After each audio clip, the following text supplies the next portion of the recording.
आप सबों को जय मसीह की। मैं नीरज वॉल्टर्स शांति वचन के एक और नए वीडियो में आपका स्वागत करता हूं। आज का वचन जो हमें मिलता है वो पहला यूहन्ना की पुस्तक उसका 4वां अध्याय और 11 आयत की ओर हम लोग देखेंगे। यहाँ पर यूहन्ना प्रेरित अपने कलीसिया को लिखते हुए इस प्रकार से कह रहे हैं कि हे प्रियो, जब परमेश्वर ने हमसे ऐसा प्रेम किया तो हमें भी आपस में एक दूसरे से ऐसा ही प्रेम रखना चाहिए। थोड़ा सा आज इस आयत के ऊपर में हम लोग फोकस करेंगे।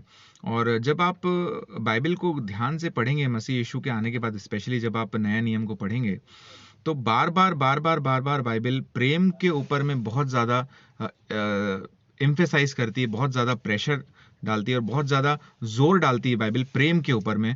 बहुत ज़्यादा ध्यान जब आप बाइबल को पढ़ेंगे तो प्रेम के विषय में बहुत ज़्यादा बाइबल हमको बोलती है कि आपस में हम प्रेम रखें, कि परमेश्वर ने हमसे ऐसा प्रेम किया। तो प्रेम के विषय में बाइबल बहुत ज़्यादा हमको बताती है और बहुत ज़्यादा इसके ऊपर फोकस किया गया और एम्फेसाइज किया गया है। जब आप इस आयत को ध्यान से पढ़ेंगे तो यूहन्ना कह रहे हैं कि हे प्रियो, जब परमेश्वर ने हमसे ऐसा प्रेम किया तो हमें भी आपस में एक दूसरे से प्रेम रखना चाहिए, ऐसा आखिरी में लिखा है। इसका मतलब हमको ये समझ में आता है कि यूहन्ना प्रेरित यहाँ पर आशा रख रहे हैं कलीसिया से कि आप भी आपस में एक दूसरे से वैसा प्रेम रखें जैसा परमेश्वर ने रखा है, जैसा परमेश्वर ने हमसे किया है। इसका मतलब ये है कि हमारे अंदर आपस में एक दूसरे से प्रेम रखना स्वाभाविक नहीं है, नेचुरल नहीं है। इसको हमको अपने अंदर डेवलप करना पड़ेगा। इसको हमको अपने अंदर, इस आदत को, इस स्वभाव को हमको अपने अंदर में बनाना पड़ेगा। और ये उद्धार पाने के बाद हमारे जीवन में धीरे धीरे ये चीज़ बनती है। और प्रेम के विषय में बाइबल इसलिए इतना जोर डालती है क्योंकि परमेश्वर ये बात जानते हैं कि नफरत करना आसान है, कुड़कुड़ाना आसान है, बड़बड़ाना आसान है, बुराइयां करना आसान है, किसी की गलतियां निकालना आसान है, लेकिन आपस में मसीह प्रेम रखना मसीह जीवन का सबसे कठिन काम है। मैं ये भी कहूँगा कि चंगाई पाना आसान है, उद्धार पाना आसान है, लेकिन आपस में एक दूसरे से मसीह प्रेम रखना मसीह जीवन का सबसे कठिन काम है। और आप और मैं, हम मसीह लोगों को इसी एक चीज़ को कॉन्कर करना है। हम जीवन में और कुछ अचीव करें या ना करें, लेकिन परमेश्वर की नज़र में यदि हम एक दूसरे से प्रेम रखते हैं, एक दूसरे से वैसा प्रेम रखते हैं जैसा परमेश्वर ने हमसे रखा है। बाइबल हमको एक जगह ये भी सिखाती है कि जैसा परमेश्वर ने हमसे प्रेम रखा है वैसा ही बाइबल कहती है तुम भी आपस में एक दूसरे से प्रेम रखो।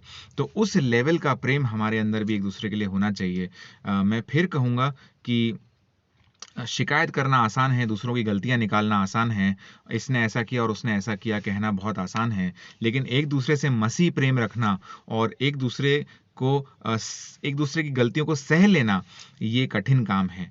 इसलिए ये कठिन काम करने के लिए बाइबल हमको कहती है और ये एक चैलेंज है हम मसीह लोगों के लिए, हमारे मसीह जीवन में एक चैलेंज है कि जैसा परमेश्वर ने हमसे प्रेम रखा है वैसा ही प्रेम हम भी एक दूसरे से आपस में रखें। और बाइबल ये भी हमको सिखाती है कि प्रेम से एक दूसरे की सह लो।